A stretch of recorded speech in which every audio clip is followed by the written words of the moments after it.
মাশাআল্লাহ,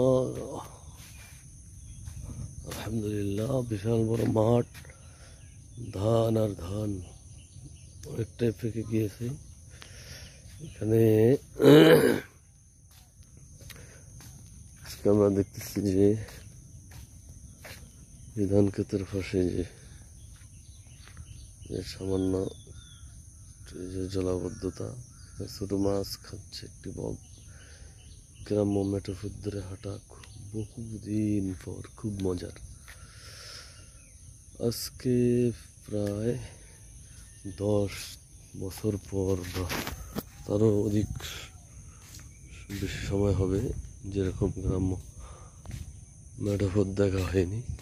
চারিদিকে সরকারি সারি সারি আকাশমণি গাছ লাগানো, রোডের দুই ধারে রাস্তা ধরে হাঁটতেছি তো গ্রামগুলা খুব ভালো লাগতেছে। সকালবেলা মিষ্টি রোদ আর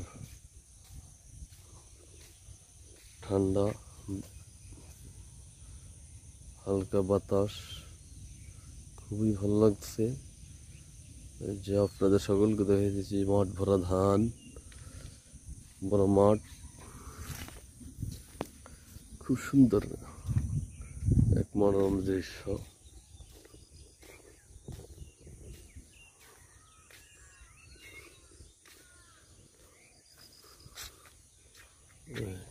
মাঠ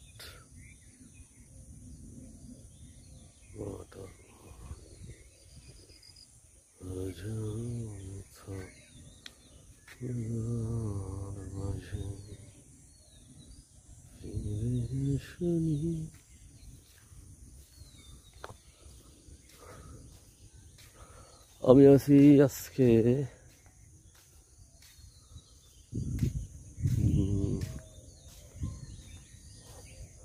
লক্ষ্মীপুর সদর গ্রাম্য একটি অঞ্চল। তো গ্রামটির নাম জানা নেই, নতুন আসছি এখানে আমি ঘুরে ফিরে দেখার জন্য।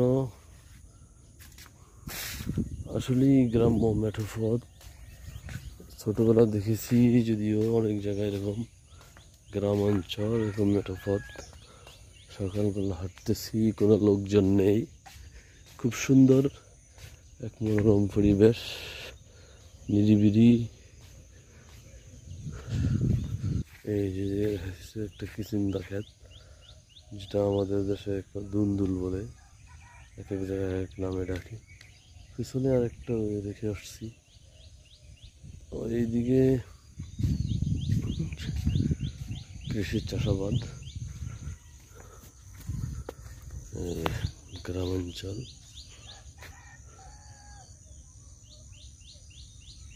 কিন্তু এখানে যেদিকে গেলাম সব রাস্তাগুলোর পাশেই দেখা যায় যে দেখেন আপনার যে আকাশমণি গাছ লাগানো রাস্তার পাশে সরকারিভাবে। যদিও এই গাছগুলা পরিবেশ এবং আবহাওয়ার জন্য ক্ষতিকর, কিন্তু হয়তো সরকারিভাবে এই গাছগুলা লাগিয়েছে এই রাস্তার দুই ধারে গ্রাম্য পথের।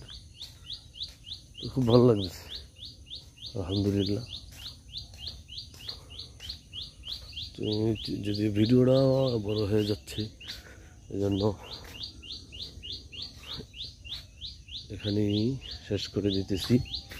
যে আপনারা দেখতেছেন বিশাল বড় এক মাঠ, যেখানে ধানে ভরা পাকা ধান সোনালি রং ধারণ করেছে পুরা মাঠ।